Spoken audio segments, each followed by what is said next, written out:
I can share this link in the chat box.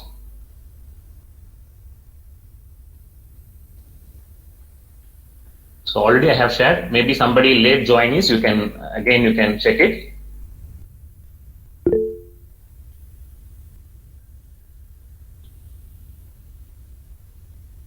I think I request Dr. Gopal sir to please share it in the YouTube link also.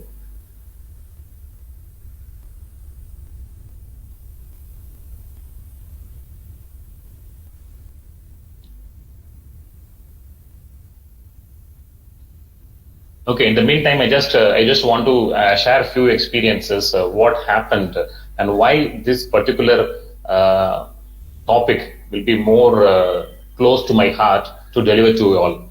The many times we face a lot of issues when we visit to the ICU. From the beginning of my BPT, we always have a fear to enter in the ICU, and especially with the critical care situation, we always try to use some basic functional activities, some basic movements only, and then we leave the ICU. Even chest physiotherapy itself, we are also always the fear to touch the patient. Okay, and then later in internship only, we got some confidence to touch for the patient for the all chest physiotherapy approaches and all those things.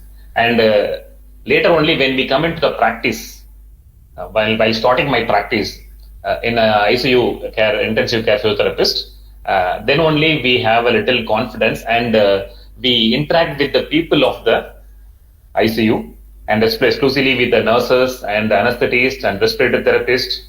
Okay, so along with the team of the ICU, so only we are going to learn a lot of things, and we can get a lot of challenges we are facing whenever we approach any kind of the chest physiotherapy techniques. So I'm not going to talk about with the chest physiotherapy techniques directly in this particular webinar.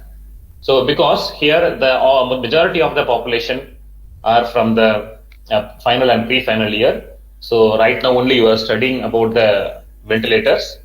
Okay, so I just focus in more of the basic part of the ventilator settings and ventilator physiology. Okay, the advanced level of the graphical analysis. So I will be briefing shortly. Okay, because it is not enough for an hour to focus more and dumping into your all. Okay, so and what are the basic points we need to understand? Then you can incorporate with your chest physiotherapy techniques in the ICU. So this is the ultimate aim and objective of this presentation.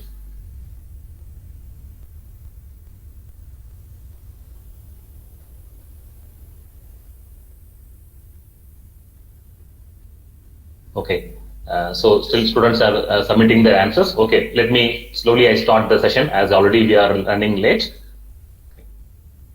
So what we are going to discuss today. So the ultimate part of the basics of the ventilator. So including of the physiology of ventilation and basic modes of ventilation, and what are the major characteristics of the ventilations. Okay, and as well as the important variables, how we have to analyze those variables that we are going to discuss shortly, and as well as we are going to analyze another important aspects which is less explored in our physiotherapy, that ventilator graphics. So why I am strongly saying that it is less explored, the previous studies has given information about this ventilator graphics, and it was a survey in a national level survey, and they have received the survey results shows that very lesser people only they are analyzing this ventilator graphics. And also another important aspects, how to analyze the different waveform. Okay, and with that various waveform analysis, how it can be helpful for a physiotherapist. Okay, so the main challenges for a physiotherapist, they were weaning from the ventilator, and we have to be always careful to maintaining the cardiopulmonary ventilation. So it is very important because the knowledge of the anatomy and physiology in cardiorespiratory system and exercise physiology, okay, and the oxygen